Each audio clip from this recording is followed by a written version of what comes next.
अध्याय 17। दो चेहरों वाला आदमी।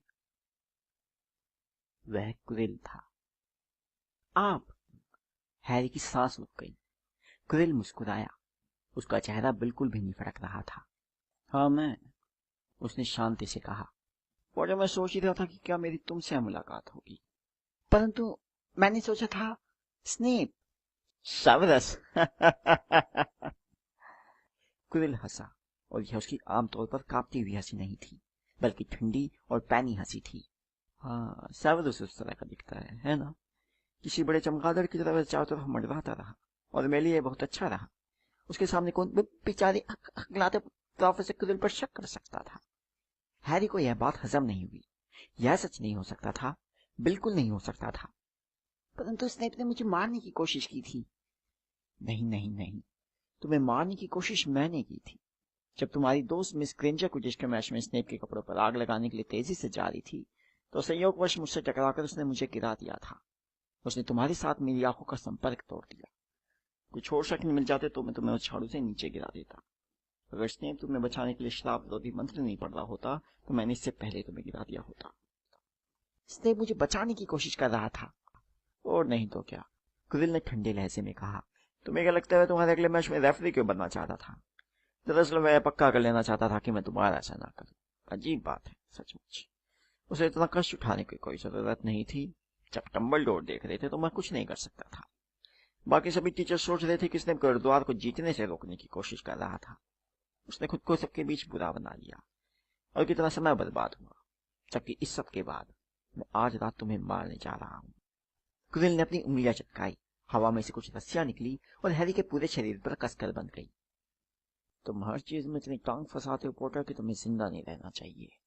हेलोवीन के दिन तुम स्कूल में चारों तरफ मंडराते रहे। मुझे लगा जैसे तुमने मुझे देख लिया था, जब मैं यह देखने गया था कि पत्थर की रखवाली कौन कर रहा था। दैत्य को तुमने अंदर घुसाया था? बिल्कुल। दैत्यों के मामले में मुझ में विशेष प्रतिभा है। तुमने उस दैत्य को तो निश्चित रूप से देखा ही होगा जिसका मैंने पिछले कमरे में बुरा हाल किया है। सब लोग दैत्य की खोज में चारों तरफ भाग रहे थे, परंतु दुर्भाग्य से स्नेप, जिसे पहले से मुझ पर शक था, सीधा तीसरी मंजिल पर गया ताकि मुझे वहां से पकड़ लाए। और न सिर्फ मेरा दैत्य तुम्हें मारने में असफल रहा, बल्कि 3 सिर वाला कुत्ता भी स्नेप को ठीक से नहीं काट पाया। और चुपचाप इंतजार करो पोटर, मुझे इस दिलचस्प दर्पण की जांच करना है। तब जाकर हैरी को एहसास हुआ कि कुदिल के पीछे क्या था। यह शैवाक का दर्पण था। यह दर्पण पत्थर हासिल करने की कुंजी है। कुदिल बुदबुदाया, और उसने चारों तरफ रास्ते की तलाश में उसे ठोका। विश्वास था डंबलडोर जरूर इसी तरह की कोई चीज करेगा, परंतु वह समय लंदन में है। जब तक वह वापस लौटेगा तब तक मैं बहुत दूर पहुंच जाऊंगा। हैरी सिर्फ इतना चाहता था कि क्विल को लगातार बोलने पर मजबूर किया जाए, ताकि वह दर्पण पर अपना पूरा ध्यान न लगा सके। मैंने आपको और स्नेप को जंगल में देखा था, वह एकदम से बोल पड़ा। हाँ, क्विल ने अलसाई अंदाज में कहा, और वह दर्पण के पीछे के हिस्से को देखने के लिए चला गया। वह उस वक्त तक मेरे पीछे लग चुका था, और यह जानने की कोशिश कर रहा था कि मैं कहां तक पहुंच गया हूं। उसने मुझे डराने धमकाने की भी कोशिश की, जैसे वह ऐसा कर सकता था जबकि लॉर्ड वोल्डेमॉर्ट मेरे साथ थे। कुदिल दर्पण के पीछे से सामने आया और भूखी निगाहों से उसमें घूरा। मुझे पत्थर दिख रहा है, मैं इसे अपने मालिक को भेंट कर रहा हूं, परंतु पत्थर है कहां? हैरी ने अपने को बांधने वाली रस्सियों से संघर्ष किया, परंतु वे जरा भी ढीली नहीं हुई। उसे कुदिल को रोकना ही था, ताकि वह दर्पण पर अपना पूरा ध्यान न लगा पाए। परंतु ऐसा लगता था जैसे स्नेप हमेशा से मुझसे नफरत करता था। अरे हाँ, वह करता है, कुदिल ने लापरवाही से कहा। भगवान की कसम, हाँ। क्या तुम नहीं जानते कि वो हॉगवर्ट्स में तुम्हारे डैडी के साथ था? वे दोनों एक दूसरे से नफरत करते थे, परंतु वह तुम्हारी मौत नहीं चाहता था। लेकिन मैंने आपको कुछ दिन पहले सुबकते सुना था। मुझे लगा जैसे स्नेप आपको डरा रहा था। पहली बार कुरिल के चेहरे पर डर की झलक दिखाई दी। उसने कहा, कई बार मुझे अपने मालिक के आदेशों का पालन करने में मुश्किल आती है। वे एक महान जादूगर है और मैं कमजोर हूँ। आपका मतलब है वे वहां क्लासरूम में आपके साथ थे? हैरी ने आश्चर्य से पूछा। वे हर जगह मेरे साथ रहते हैं, कुरिल ने शांति से कहा। मैं उनसे तब मिला था जब मैं दुनिया में चारों तरफ घूम रहा था। तब मैं एक मूर्ख युवक था, और मेरे मन में अच्छाई और बुराई के बारे में मूर्खतापूर्ण विचार भरे हुए थे। लॉर्ड वोल्डेमॉर्ट ने मुझे बताया कि मैं कितना गलत था। अच्छाई और बुराई कुछ नहीं होती, सिर्फ ताकत होती है, जो उन कमजोर लोगों के पास नहीं होती जो इसे हासिल नहीं कर पाते। तब से मैंने वफादारी से उनकी सेवा की है। हालांकि मैंने उन्हें कई बार निराश भी किया है। उन्हें मुझ पर सख्ती करनी पड़ी। क्विल अचानक कांप उठा। वे गलतियों को आसानी से माफ नहीं करते। जब मैं ग्रीनबोर्ड से पत्थर नहीं चुरा पाया तो वे बहुत नाराज हुए। उन्होंने मुझे सजा दी। फैसला किया कि उन्हें मुझ पर नजदीक से नजर रखनी होगी। क्विल की आवाज दूर होती जा रही थी। हैरी को छुमंतर गली की अपनी यात्रा याद आई। वह इतना मूर्ख कैसे हो सकता था? उसने क्विल को वहां पर उसी दिन देखा था। उसे रिश्ती कढ़ाई में हाथ भी मिलाया था। क्विल धीमे धीमे बुदबुदा रहा था। मुझे समझ में नहीं आ रहा है, क्या पत्थर दर्पण के अंदर है? क्या मुझे इसे तोड़ना पड़ेगा? हैरी का दिमाग तेजी से दौड़ रहा था। उसने सोचा, इस पर मैं दुनिया में किसी भी चीज से अधिक यह चाहता हूं कि मैं क्विल से पहले पत्थर तक पहुंच जाऊं। यानी अगर मैं दर्पण में देखूंगा तो मैं अपने आप को इसे हासिल करते देखूंगा, जिसका मतलब है मैं देख लूंगा कि ये कहां छुपा है। परंतु मैं इसे किस तरह देखूं ताकि क्विल को मेरे इरादों को पता न चल पाए। उसने बाईं तरफ खिसकने की कोशिश की ताकि क्विल की नजरों में आए बिना दर्पण के सामने पहुंच जाए, परंतु उसके घुटनों की चारों तरफ रस्सियां बहुत सख्ती से बंधी थी। वह फिसला और गिर पड़ा। क्विल ने उसे अनदेखा कर दिया। वह अब भी अपने आप से बातें कर रहा था। यह दर्पण क्या करता है? यह कैसे काम करता है? मेरी मदद करो मालिक। और हैरी के होश उड़ गए जब एक आवाज ने जवाब दिया, और वो आवाज क्विल के अंदर से आ रही थी। बच्चे का इस्तेमाल करो, बच्चे का इस्तेमाल करो। क्विल हैरी की तरफ मुड़ा। हाँ पॉटर, यहाँ आओ। उसने एक बार ताली बजाई और हैरी को बांधने वाली रस्सियां खुल गई। हैरी धीमे धीमे उठकर अपने पैरों पर खड़ा हो गया। यहाँ आओ, क्विल ने दोहराया। दर्पण में देखो और मुझे बताओ कि तुमने क्या देखा। हैरी उसकी तरफ बढ़ा। मुझे झूठ बोलना होगा, उसने हताश होकर सोचा। मैं जो भी देखूं उसके बारे में मुझे झूठ बोलना होगा, बस इतना ही। क्विल उसके पीछे उसके बिल्कुल पास खड़ा हो गया। हैरी को अजीब सी बदबू आई जो क्विल की पगड़ी में से आ रही थी। उसने अपनी आंखें बंद कर ली, दर्पण के सामने आया और अपनी आंखें दोबारा खोल दी। उसने अपना प्रतिबिंब देखा, जो पहले तो पीला और डरा हुआ दिखा, परंतु एक क्षण बाद प्रतिबिंब उसकी तरफ देखकर मुस्कुराया। प्रतिबिंब ने अपनी जेब में हाथ डाला और खून जैसे लाल रंग का एक पत्थर निकाला। प्रतिबिंब ने आंख मारी और पत्थर को वापस अपनी जेब में रख लिया।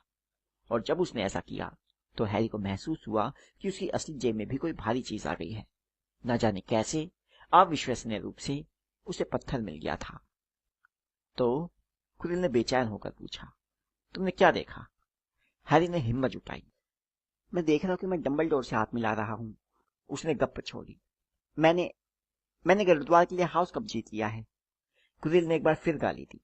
दास्ते से हट जाओ, उसने कहा। जब हैरी किनारे हटा तो उसने पारस पत्थर को अपने पैर से टकराते हुए महसूस किया। क्या उसे यहां से भागने की हिम्मत करना चाहिए? परंतु वह अभी 5 कदम दूर भी नहीं गया था कि एक ऊंची आवाज आई। हालांकि क्विल अपने होठ नहीं ला रहा था। वह झूठ बोल रहा है, वह झूठ बोल रहा है। पॉटर, जहां वापिस आओ, क्विल चिल्लाया। मुझे सच सच बताओ, तुमने अभी अभी क्या देखा? ऊंची आवाज एक बार फिर आई। मुझे उससे बात करने दो, आमने सामने।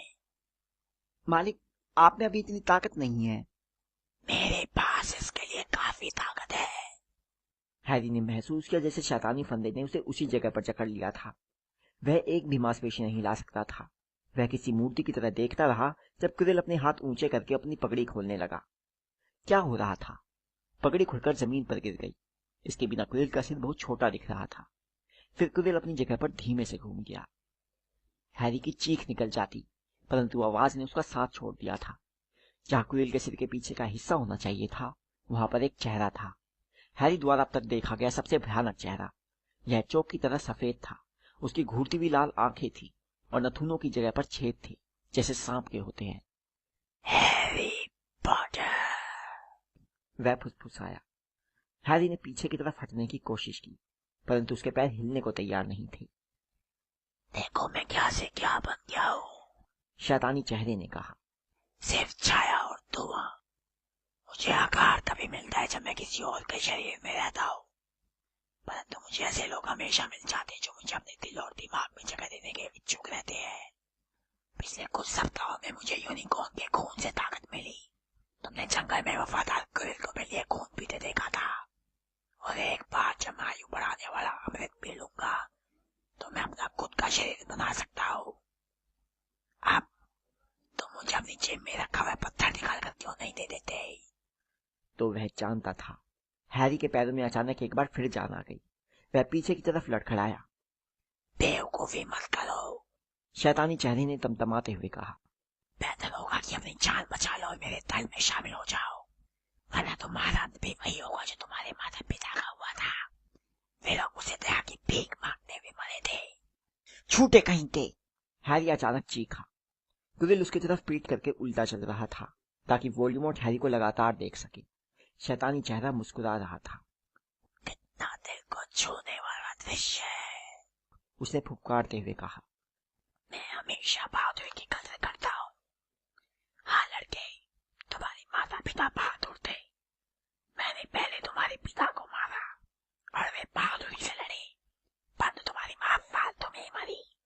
वे तुम्हारी रक्षा करने की कोशिश कर रही थी। अब पत्थर मुझे दे दो ताकि तुम्हारी माँ की मौत बेकार न जाए। कभी नहीं, हैरी लपटों से भरे दरवाजे की तरफ लपका, परंतु वोल्डेमॉर्ट चीखा। उसे पकड़ो। और अगले पल हैरी ने महसूस किया कि क्विरिल अपने हाथ से उसकी कलाई पकड़ रहा है।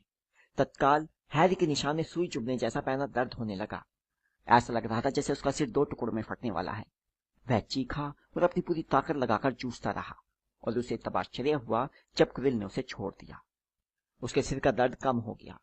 उसने चारों तरफ नजरें घुमाकर देखा कि क्विरिल कहाँ गया, और उसने देखा कि वह दर्द में सिकुड़ा बैठा था और अपनी उंगलियों को देख रहा था। उसकी आंखों के सामने उसकी उंगलियों में फफोले पड़ रहे थे। उसे पकड़ो, उसे पकड़ो, वोल्डेमॉर्ट दोबारा चीखा और क्विरिल ने छलांग लगा दी। उसने हैरी को गिरा दिया और उसके ऊपर चढ़ गया तथा अपने दोनों हाथ हैरी के गले पर रख दिए। हैरी का निशान उसे दर्द के मारे अंधा बनाए दे रहा था, परंतु वह देख सकता था कि क्विरिल भी दर्द के मारे चीख रहा था। मालिक, मैं उसे पकड़ ही नहीं रख सकता। मेरे हाथ, मेरे हाथ। और हालांकि क्विरिल हैरी को अपने घुटनों से पकड़कर जमीन पर टिकाए हुए था, परंतु उसने हैरी की गर्दन छोड़ दी और आश्चर्यचकित होकर अपनी हथेलियों को घूरा। हैरी देख सकता था कि उसके हाथ जले हुए, लाल और चमकदार दिख रहे थे। तो फिर उसे मार डालो मूर्ख और किस्सा खत्म करो, वोल्डेमॉर्ट चीखा।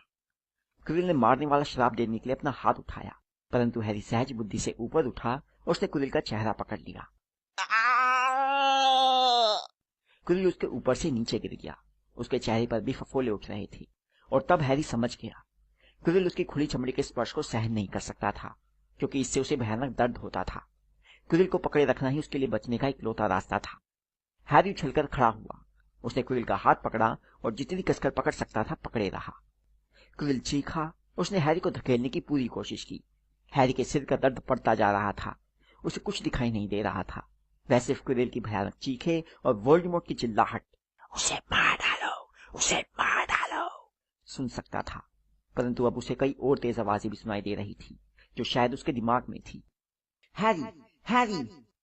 उसने महसूस किया कि क्विरिल की बाह से किसी ने उसकी पकड़ छुड़ा ली, और वह समझ गया कि अब वह हार चुका है। वह अंधेरे में डूब गया, नीचे, नीचे, नीचे।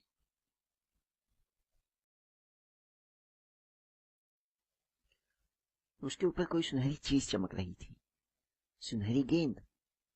उसने उसे पकड़ने की कोशिश की, परंतु उसके हाथ बहुत भारी हो रहे थे। उसने पलकें झपकाई। यह सुनहरी गेंद नहीं थी, यह तो चश्मा था। कितनी अजीब बात थी। उसने दोबारा पलकें झपकाई। अल्बस डंबलडोर का मुस्कुराता चेहरा उसकी आंखों के सामने तैरता हुआ आया। गुड आफ्टरनून हैरी, डंबलडोर ने कहा। हैरी ने उनकी तरफ घूरा, फिर उसे याद आया। सर, पत्थर, वह क्विरिल था, उसे पत्थर मिल गया है। सर, जल्दी। शांत हो जाओ बेटे, तुम समय से थोड़ा पीछे चल रहे हो, डंबलडोर ने कहा। क्विरिल के पास पत्थर नहीं है। फिर किसके पास है? सर, मैं। हैरी, मेहरबानी करके शांत रहो, वरना मैडम पॉम्फ्रे मुझे धक्के देकर बाहर निकाल देगी। हैरी ने थूक निकला और अपने चारों तरफ देखा। उसने महसूस किया कि वह शायद हॉस्पिटल में था। वह बिस्तर पर लेटा हुआ था, जिस पर लिनन की सफेद चादरें थी, और उसके पास वाली टेबल पर इतनी सारी मिठाइयां रखी थी, जैसे मिठाई की आधी दुकान ही वहां चली आई हो। तुम्हारे दोस्तों प्रशंसकों की भेंट, डंबलडोर ने मुस्कुराते हुए कहा। तुम्हारे और प्रोफेसर क्विरिल के बीच तय खाने में जो हुआ वह पूरी तरह से गोपनीय है, इसलिए जाहिर पूरा स्कूल इस बात को जानता है। मुझे विश्वास है कि तुम्हारे दोस्त फ्रेड और जॉर्ज वीजली ने तुम्हारे लिए टोले सीट भिजवाई थी। इसमें कोई शक नहीं कि उन्हें लग रहा था कि इससे तुम्हें आनंद आएगा, पर मैडम पोम्फ्रे के विचार से वह शायद स्वास्थ्य के लिए ठीक नहीं थी, और इसलिए उन्होंने इसे जब्त कर लिया है। मैं यहाँ कब से हूँ? 3 दिन से मिस्टर रोनाल्ड वीजली और मिस ग्रेंजर दोनों बहुत चिंतित थे। तुम्हारे होश में आने से उन्हें बहुत राहत मिलेगी। परंतु सर, पत्थर। मुझे लगता है तुम्हें ज्यादा परेशान नहीं किया जाना चाहिए। बहुत अच्छा, पत्थर। प्रोफेसर क्विल उसे तुमसे छीनने में सफल नहीं हुआ। मैं समय रहते उसे रोकने के लिए आ गया था। हालांकि मुझे यह कहना होगा कि तुम अपने दम पर भी बहुत अच्छा प्रदर्शन कर रहे थे। आप वहां आ गए थे? क्या आपको हरमाइनी का उल्लू मिला था? हम आधे रास्ते एक दूसरे को पार हुए होंगे। जैसे ही मैं लंदन पहुंचा, मुझे यह समझ में आया कि मुझे जहां होना चाहिए था वह जगह वही थी जहां से मैं अभी आया था। मैं समय रहते आ गया ताकि क्विल को तुम पर से खींच लूं। तो वह आप थे? मैं डर रहा था कि कहीं मुझे ज्यादा देर ना हो गई हो। आपको लगभग देर हो गई थी। मैं उसे पत्थर से ज्यादा देर तक दूर नहीं रख सकता था। पत्थर से नहीं बेटे, अपने आप से।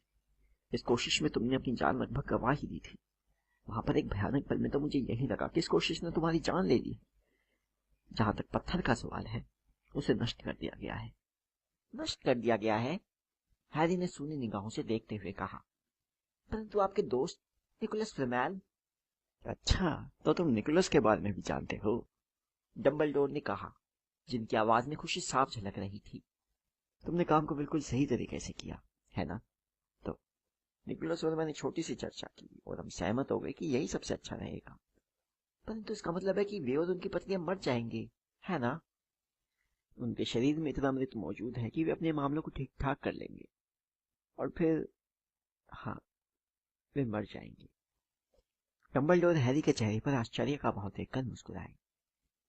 मुझे विश्वास है कि तुम्हारी उम्र में अविश्वसनीय लगता है, परंतु निकोलस और पेरेनिल के लिए सचमुच एक बहुत बहुत लंबे दिन बाद बिस्तर पर जाने की तरह है।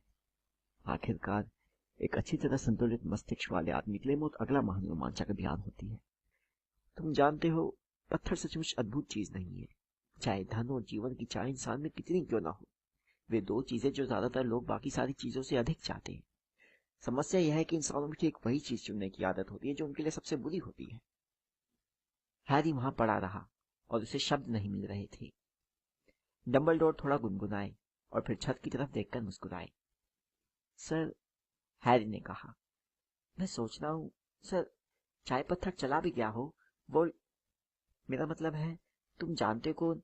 उसे वोल्डेमॉर्ट कहकर बुलाओ हैरी। हमेशा चीजों को नाम लेकर पुकारो।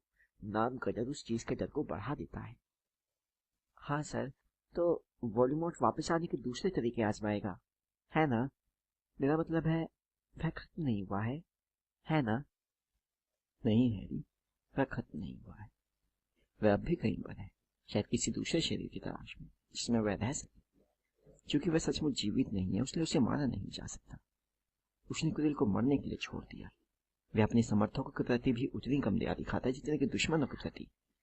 बहरहाल हैरी, हालांकि तुमने उसकी वापसी को थोड़ा समय के लिए टाल दिया है, परंतु उसमें किसी और की जरूरत होगी जो अगली बार भी एक ऐसी लड़ाई लड़ने के लिए तैयार हो जिसमें हार तय दिख रही हो। और अगर उसे बार बार रोका जाएगा, बार बार, तो वह शायद कभी ताकत हासिल नहीं कर पाएगा।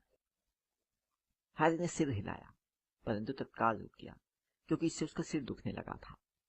फिर उसने कहा, सर, कुछ बातें जो मैं जानना चाहता हूँ, अगर आप मुझे बता सके, ऐसी बातें जिनके बारे में मैं सच्चाई जानना चाहता हूँ।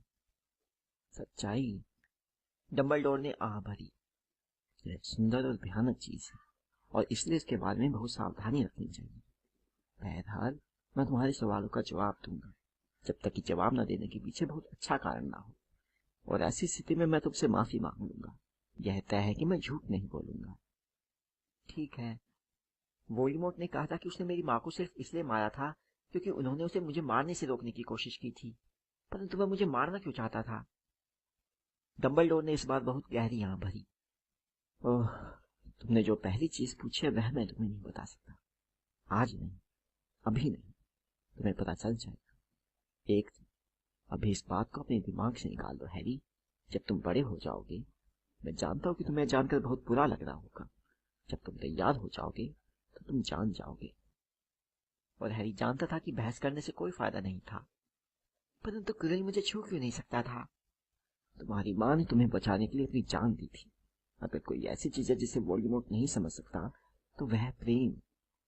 उसे एहसास नहीं था कि जब प्रेम शक्तिशाली होता जैसा तुम्हारी माँ का तुम्हारे प्रति था, तो यह अपनी निशानी छोड़ जाता है। दाग नहीं, ना ही कोई दिखाई देने वाला चिन्ह। अगर कोई हमें इतनी गहराई से प्रेम करता हो तो चाहे हमें प्रेम करने वाला गुजर भी जाए फिर भी हमेशा के लिए कुछ सुरक्षा मिल जाती है। यह तुम्हारी त्वचा में समाया हुआ है। कुरिल नफरत, लोभ और महत्वाकांक्षा से भरा था और वोल्डेमॉर्ट के साथ आत्मा बांटे हुए था, और इसलिए वह तुम्हें छू नहीं सकता था। जिसकी त्वचा पर इतनी अच्छाई का चिन्ह हो, उसे छूने में भी ऐसे आदमी को भयानक पीड़ा होती है। डंबलडोर अब खिड़की पर बाहर बैठे एक चिड़िया में बहुत दिलचस्पी दिखा रहे थे, जिससे हैरी को चादर पर अपनी आंखें पोंछने का समय मिल गया। जब हैरी की आवाज वापस आई तो उसने पूछा, और अदृश्य चोगा, क्या आप जानते वो मुझे किसने भेजा था? हाँ, तुम्हारे डैडी उसे मेरे पास छोड़ गए थे और मुझे लगा कि तुम उसे पसंद करोगे। डंबलडोर की आंखों में चमक आ गई। उपयोगी चीज है। तुम्हारे डैडी जब यहाँ थे तो खासतौर पर किचन में छुपकर जाने और भोजन चुराने के लिए उसका इस्तेमाल करते थे। और भी कुछ है? पूछो। कुरिल ने कहा था कि स्नेप। Professor Snape, Harry. हाँ, वही। कुरिल ने कहा था कि वे मुझसे सिर्फ इसलिए नफरत करते हैं क्योंकि वे मेरे डैडी से नफरत करते थे। क्या यह सच है? देखो, वे दोनों एक दूसरे से चिढ़ते थे, कुछ हद तक उसी तरह जिससे तुम और मिस्टर मैल्फॉय एक दूसरे से चिढ़ते हो। और फिर तुम्हारे डैडी ने एक ऐसा काम किया जिसे स्नेप कभी माफ नहीं कर पाए। क्या? उन्होंने उनकी जान बचाई। क्या? हाँ, डंबलडोर ने सपनीली आवाज में कहा। अजीब है, लोगों के दिमाग किस तरह से सोचते हैं, है ना? प्रोफेसर स्नेप तुम्हारे डैडी के कर्जदार बने रहना सहन नहीं कर सके। मुझे विश्वास है कि इस साल उन्होंने तुम्हारी सुरक्षा करने में इतनी ज्यादा मेहनत इसलिए की क्योंकि उन्हें लगा कि इससे उनका और तुम्हारे डैडी का हिसाब बराबर हो जाएगा। फिर वे चैन से तुम्हारे डैडी की याद से नफरत कर सकेंगे। हैरी ने इसे समझने की कोशिश की, परंतु इससे उसका सिर चकराने लगा, इसलिए उसने कोशिश करना छोड़ दिया। और सर, एक और चीज है। बस एक और? मैंने दर्पण में से पत्थर को किस तरह बाहर निकाला? हाँ, अब मुझे खुशी है कि तुमने मुझसे सवाल पूछा। यह मेरी बेहतरीन विचारों में से एक था, और तुमसे सच कहो तो कोई छोटी बात नहीं है। देखो, केवल वही जो पत्थर खोजना चाहता था परंतु उसका इस्तेमाल नहीं करना चाहता था, उसी को यह पत्थर मिल सकता था। वरना वे सिर्फ उसमें अपने आप को सोना बनाते, आयु बढ़ाने वाला अमृत पीते देखते। मेरा दिमाग कई बार मुझे भी हैरान कर देता है। अब सवाल बहुत हो चुके, मैं सुझाव दूंगा कि तुम मिठाइयों पर शुरू हो जाओ। हाँ, बर्टी बॉटी हर स्वाद की टॉफी। दुर्भाग्य से बचपन में मैंने उल्टी के स्वाद की एक टॉफी खा ली थी, और तब से उनमें मेरी रुचि कम हो गई है। परंतु मुझे लगता है कि मैं सुरक्षित तरीके से एक अच्छी सी टॉफी खा सकता हूँ। वे मुस्कुराए और उन्होंने एक सुनहरी भूरी टॉफी अपने मुंह में डाली। फिर ऐसा लगा जैसे उनका गला रुंध गया हो, और उन्होंने कहा, अरे काम का मैल। हॉस्पिटल की मैटरन मैडम पॉम्फ्री भली परंतु बहुत सख्त महिला थी। बस 5 मिनट, हैरी ने आग्रह किया। बिल्कुल नहीं, आपने प्रोफेसर डंबलडोर को तो आने दिया था। जाहिर है, वे हेडमास्टर हैं, उनकी बात अलग है। तुम्हें आराम की जरूरत है। मैं आराम ही तो कर रहा हूँ, देखिए मैं लेटा हुआ हूँ। मान भी जाइए मैडम पॉम्फ्री। अच्छा ठीक है, उन्होंने कहा, परंतु सिर्फ 5 मिनट। और उन्होंने रोन और हरमानी को अंदर आने दिया। हैरी!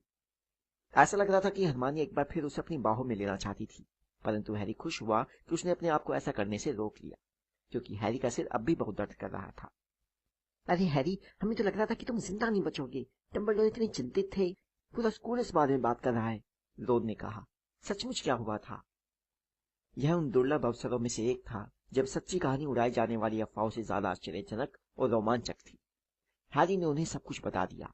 कुरिल, दर्पण, पत्थर और वोल्डेमॉर्ट। रोन और हरमानी बहुत अच्छे श्रोता थे।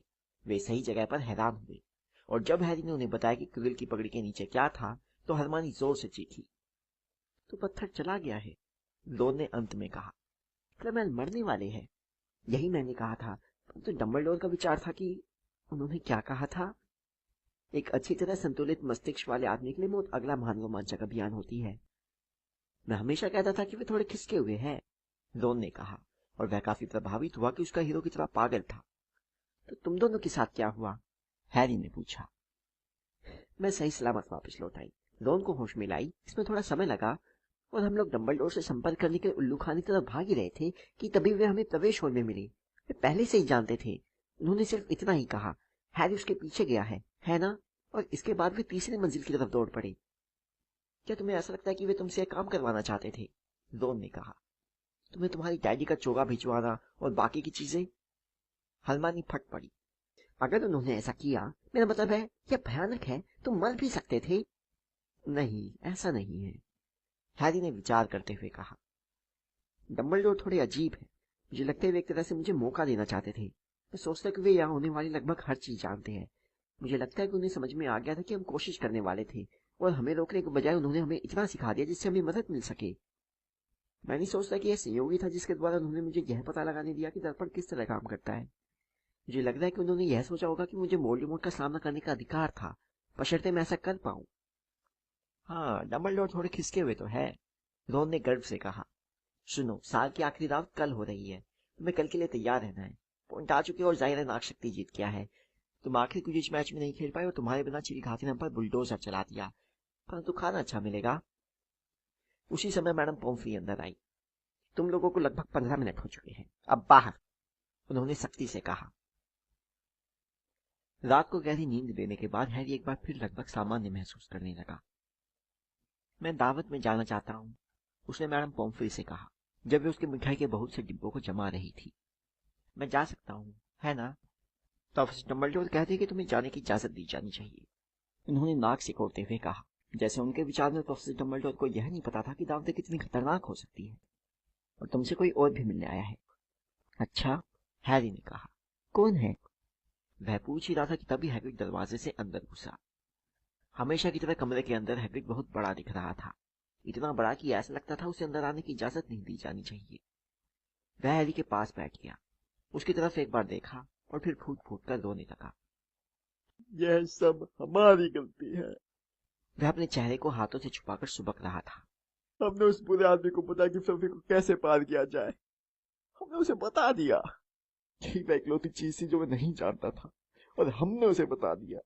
तुम मर भी सकते थे, और यह सब सिर्फ एक ड्रैगन के अंडे के लिए। हम फिर कभी शराब नहीं पिएंगे।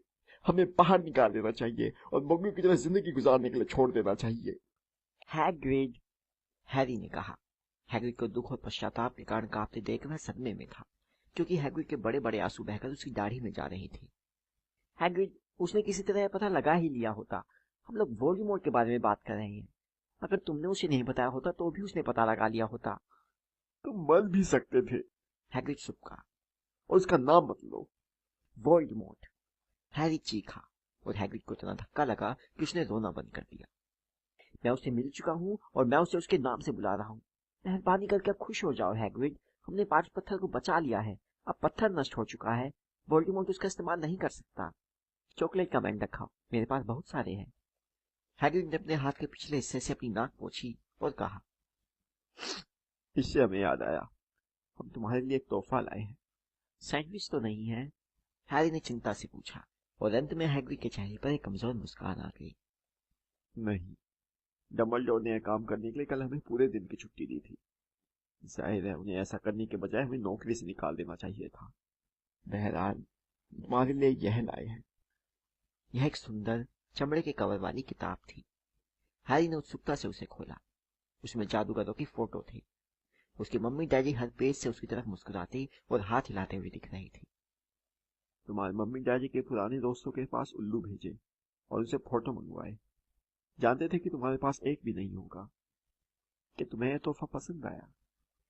हैरी बोल नहीं पाया, परंतु हैग्रिड समझ गया। उस रात साल की आखिरी दावत में हैरी अकेला ही नीचे गया। उसे मैडम पोम्फ्री ने फालतू की चिंता करके रोक रखा था। वे उसका आखिरी चेकअप करने पर जोर दे रही थी। इसलिए जब वह दावत में पहुंचा तो बड़ा हॉल पहले ही भर चुका था।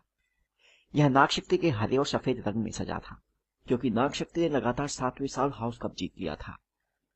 एक बैनर पर बना नागशक्ति का सांप ऊंची टेबल के पीछे दीवार पर दिख रहा था। जब हैरी अंदर आया तो अचानक खामोशी छा गई, और फिर सभी ने तत्काल जोर जोर से बोलना शुरू कर दिया। वह गुरुद्वार की टेबल पर दोनों और हरमानी के बीच की सीट पर बैठ गया, और उसने इस बात को अनदेखा करने की कोशिश की कि लोग उसकी तरफ देखने के लिए खड़े हो रहे थे। सौभाग्य से कुछ ही देर में डंबलडोर आ गए। शोरगुल बंद हो गया। एक और साल गुजर गया, डंबलडोर ने खुशनुमा आवाज में कहा। इससे पहले कि हम लोग स्वादिष्ट दावत में अपने दांत कढ़ाएं, मैं आपको एक बूढ़े आदमी की बकवास सुनाकर बोध करना चाहूंगा। यह साल भी क्या साल था। आशा है कि आपके दिमाग अब पहले से ज्यादा भरे होंगे। आपके सामने पूरी गर्मियां पड़ी है ताकि आप इन्हें अगला साल शुरू होने से पहले खाली और बढ़िया कर सकें। अब जैसा मैं समझता हूँ, हाउस कप का पुरस्कार दिया जाना है और पॉइंट्स की स्थिति इस प्रकार है। गढ़द्वार 312 पॉइंट्स के साथ चौथे स्थान पर है। मेहनतकश 352 पॉइंट्स के साथ तीसरे स्थान पर है। चील घात के है 426 पॉइंट और नाग शक्ति के 472 पॉइंट। नाग शक्ति की टेबल से ताली और पैर पटकने का तूफान सा उठा। हैरी देख सकता था कि ड्रैको मैलफॉय अपने प्याले को टेबल पर बजा रहा था। यह बहुत बेहूदा दृश्य था। हाँ हाँ, शाबाश नाग शक्ति, डंबलडोर ने कहा। बहरहाल हाल की घटनाओं पर भी ध्यान देना होगा। कमरा बहुत शांत हो गया। नाग शक्ति के विद्यार्थियों की मुस्कुराहटें थोड़ी धुंधली हो गई। डंबलडोर ने कहा, मुझे कुछ आखिरी पॉइंट देने हैं, मुझे देखने दे। हाँ, सबसे पहले मिस्टर रोनाल्ड वीजली को। रोन का चेहरा बैंगनी हो गया। वह उस मूली की तरह दिख रहा था जो सूरज की रोशनी में जल गई हो। हॉगवर्ट्स में बहुत सालों बाद देखे गए शतरंज के बेहतरीन खेल के लिए मैं गरुड़द्वार को 50 पॉइंट देता हूं। गरुड़द्वार की तालियों ने जादू की छत को लगभग उठा दिया। ऊपर चमक रहे सितारे हिलते दिख रहे थे। पर्ची दूसरे प्रीफेक्ट्स को बता रहा था, मेरा भाई है, मेरा सबसे छोटा भाई। वह गोनिगल की दैत्याकार शतरंज बोर्ड के पार चला गया। आखिरकार एक बार फिर खामोशी छा गई। इसके बाद मिस हरमानी ग्रेंजर को। आग के सामने शीतल बुद्धि का इस्तेमाल करने के लिए मैं गरुड़द्वार को 50 पॉइंट देता हूं। हरमानी ने अपना चेहरा अपने हाथों में छुपा लिया। हैरी को विश्वास था कि वह रोने लगी थी। टेबल पर गरुड़द्वार के विद्यार्थी होश में नहीं थे। उन्हें 100 पॉइंट मिल गए थे। तीसरे मिस्टर हैरी पॉटर को, डंबलडोर ने कहा। कमरे में कब्रिस्तान जैसी शांति छा गई। अद्भुत साहस और आत्मबल के लिए मैं गरुड़द्वार को 60 पॉइंट देता हूं। शोर कान फोड़ने वाला था। जो लोग गला फाड़कर चिल्लाते हुए जोड़ सकते थे, वे जानते थे कि गरुड़द्वार के अब 472 पॉइंट हो गए थे, ठीक उतने ही जितने नाग शक्ति के थे। हाउस कप के लिए दोनों में ड्रॉ हो गया था। काश डंबलडोर ने हैरी को सिर्फ 1 पॉइंट ज्यादा दे दिया होता। डंबलडोर ने अपना हाथ उठाया। कमरा धीरे धीरे फिर शांत हो गया। बहादुरी कई तरह की होती है, डंबलडोर ने मुस्कुराते हुए कहा। अपने दुश्मनों का सामना करने के लिए बहुत बहादुरी की जरूरत होती है, परंतु अपने दोस्तों का सामना करने के लिए भी उतनी बहादुरी की जरूरत होती है। इसलिए मैं मिस्टर नेविल लॉन्गबॉटम को 10 पॉइंट देता हूं। बड़े हॉल के बाहर खड़े किसी आदमी को यह लग सकता था कि अंदर किसी तरह का विस्फोट हो गया था, क्योंकि गरुड़द्वार की टेबल से बहुत तेज आवाजें आ रही थी।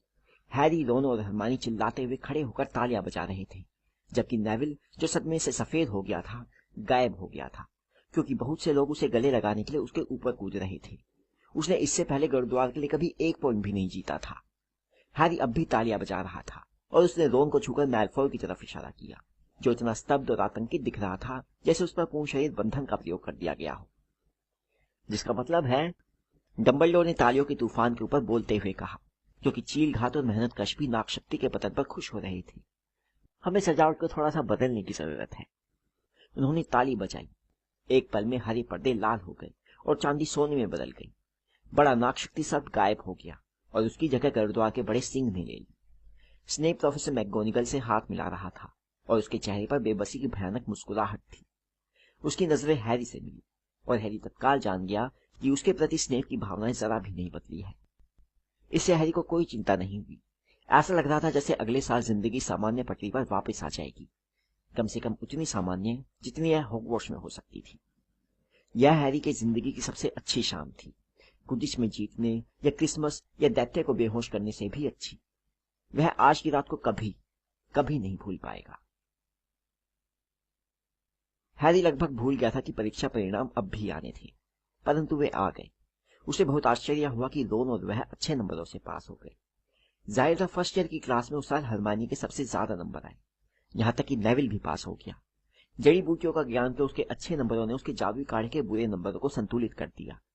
उन्हें आशा थी कि गोल्ड, जो उतना ही मूर्ख था जितना कि नीच, फेल हो जाएगा, परंतु वह भी पास हो गया। यह शर्म की बात थी, परंतु जैसा रोन ने कहा, आपको जिंदगी में सारी चीजें एक साथ नहीं मिल सकती। और अचानक उनके वार्डरोब खाली हो गए, उनके संदूक पैक हो गए। नेविल का मेंढक बाथरूम के कोने में छुपा पाया गया। सारे विद्यार्थियों को चिट्ठियां दी गई, जिनमें यह चेतावनी थी कि वे छुट्टियों में जादू का प्रयोग नहीं करेंगे। मैं हमेशा आशा करता हूँ कि वे हमें यह चेतावनी देना भूल जाएंगे, फ्रेड वीजली ने दुखी होते हुए कहा। हैग्रिड उन्हें नावों की झुंड तक ले जाने के लिए आया, जो उन्हें झील के पार ले गई। वे लोग हॉगवर्ट्स एक्सप्रेस में चढ़ गए और बातें करते तथा हंसते हुए जा रहे थे जब ट्रेन के बाहर का देहाती दृश्य अधिक हरा और साफ सुथरा हो गया। मगलू शहरों के पास से तेजी से गुजरते हुए बर्टी बोर्ड की हर स्वाद की टॉफियां खा रहे थे। उन्होंने अपने जादूगरों वाले कपड़े उतार दिए और जैकेट तथा कोट पहन लिए। आखिरकार वे किंग्स क्रॉस स्टेशन के प्लेटफॉर्म नंबर 9:45 पर उतर गए। प्लेटफॉर्म से बाहर जाने में उन लोगों को थोड़ा समय लगा। एक झुल्लीदार बूढ़ा टिकट बैरियर के पास खड़ा था और उन लोगों को गेट से 2 या 3 की संख्या में गुजरने दे रहा था, ताकि वे लोग ठोस दीवार से इकट्ठे बाहर निकलकर मगलों का ध्यान खींचकर उन्हें आतंकित न करते। तुम्हें उन गर्मियों में जरूर आना है और हमारे साथ रहना है, रोन ने कहा। तुम दोनों को मैं तुम्हें उल्लू भेजूंगा। धन्यवाद, हैरी ने कहा। मुझे किसी चीज का तो इंतजार रहेगा। जब वे लोग मगलू दुनिया की तरफ जाने वाले गेट की तरफ बढ़े तो लोग उन्हें धक्का देते हुए आगे जाने लगे। उनमें से कुछ ने कहा, बाय हैरी, फिर मिलते हैं पॉटर। अब भी मशहूर हो, रोन ने उसकी तरफ देखकर हंसते हुए कहा। जहां मैं जा रहा हूं कम से कम वहां तो नहीं हूं, मैं तुमसे वादा करता हूं, हैरी बोला। वह रोन और हरमानी गेट से इकट्ठे गुजरे। वह रहा मम्मी, वहां पर देखो। यह जिनी वीजली थी, रोन की छोटी बहन, परंतु वह रोन की तरफ इशारा नहीं कर रही थी। हैरी पॉटर, वह चीखी। देखो मम्मी, वह रहा। शांत रहो जिनी, और इशारा करना बदतमीजी होती है। मिसेस वीजली उनकी तरफ देखकर मुस्कुराई। बहुत व्यस्त साल रहा, उन्होंने कहा। बहुत, हैरी बोला। मिसेस वीजली, कैंडी और स्वेटर के लिए धन्यवाद। अरे कोई बात नहीं डियर। तैयार हो? यह वर्णन अंकल थे, जिनका चेहरा अब भी बैंगनी था, जिनके चेहरे पर अब भी मूछें थी, और जो अब भी हैरी की हिम्मत पर गुस्सा हो रहे थे, जो सामान्य लोगों से भरे स्टेशन पर पिंजरे में उल्लू लटकाए घूम रहा था। उनके पीछे पैटूनिया आंटी और डडली खड़े थे, जो हैरी को देखते ही सहम गए। आप लोग हैरी का परिवार होगे, मिसेस वीजली ने कहा। सिर्फ कहने के लिए, वर्णन अंकल ने कहा। जल्दी करो लड़के, हमारे पास पूरा दिन नहीं है। वे चल दिए। चलते चलते रोन और हरमानी से कुछ कहने के लिए हैरी पीछे रह गया। तो गर्मियों में मिलते हैं। आशा तुम्हारी छुट्टी अच्छी गुजरेगी। हरमानी ने वर्णन अंकल की तरफ अनिश्चितता से देखते हुए कहा। वह हैरान थी कि कोई इतना बुरा भी हो सकता है। हाँ, अच्छी गुजरेगी, हैरी ने कहा, और वे उसके चेहरे पर फैलती मुस्कान को देखकर आश्चर्यचकित थे। उन्हें नहीं मालूम कि हमें घर में जादू करना मना है। मैं इस गर्मी में डडली के खूब मजे लूंगा। समाप्त।